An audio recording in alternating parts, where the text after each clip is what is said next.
बुजुर्ग फरमाते हैं कि अपनी बीवी को कभी भी ये काम करने नहीं देना, वरना रिस्क में बेबरकती और गुर्बत आ जाएगी और जितना भी कमा लो कुछ पता नहीं चलेगा।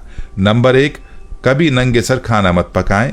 नंबर 2, मिट्टी या चीनी के बर्तन टूटे हुए इस्तेमाल ना करें। नंबर 3, सुबह फजर से तुलू होने तक कभी ना सोएं। इन कामों से रिस्क में बरकत उड़ जाती है। प्यारी बहनों, मैं आपको हज़रत अली रज़ी अल्लाह अन्हु की एक हिकायत भी बताऊंगा जिसमें आपने औरत की ऐसी आदत का तज़किरा फरमाया जो घर को बर्बाद करती है। कहते हैं कि हज़रत अली रज़ी अल्लाह अन्हु की खिदमत में एक औरत हाजिर हुई और कहने लगी, ऐ अमीरुल मोमिनीन, वो कौन सी औरत है जो अपने घर को बर्बाद करने वाली है और अपने घर से अल्लाह की रहमत और बरकत को ख़त्म करने वाली है? तो आप रज़ी अल्लाह अन्हु ने उस औरत से फरमाया कि याद रखो कि जिस औरत में एक आदत मौजूद है तो वो औरत अपने घर को बर्बाद कर देती है। प्यारे भाइयों और मेरी बहनों, ये जवाब बड़ा ही गौर तलब है।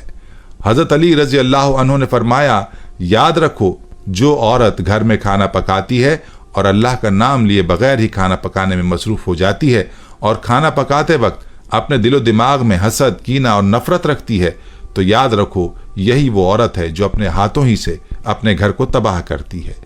याद रखना कि औरत जब खाना पकाती है तो उसके एहसासात का उस खाने पर असर होता है और यूं हसद, नफरत और बुग़्ज़ के साथ जो खाना पकाया जाएगा तो उसके असरात भी उस पर होंगे जो उस खाने को खाएगा, और यूं घर का सुकून और अमन ख़त्म होने लगेगा और अल्लाह की रहमत और बरकत उस घर से दूर जाने लगेगी।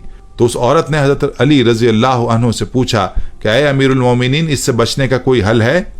तो आप रज़ी अल्लाह तआला अन्हु ने फरमाया कि जब भी खाना खाने के लिए बैठो तो अल्लाह का नाम लेकर खाया करो, क्योंकि जिस खाने पर अल्लाह का नाम लिया जाता है तो उस खाने से वो एहसासात और असरात दूर हो जाते हैं जिससे उस घर पर परेशानियां आनी होती हैं। प्यारे भाइयों, ये थी हमारी आज की वीडियो। इसे आपने शेयर ज़रूर करना है। हम ये उम्मीद करते हैं कि आपको हमारी आज की ये वीडियो ज़रूर पसंद आई होगी।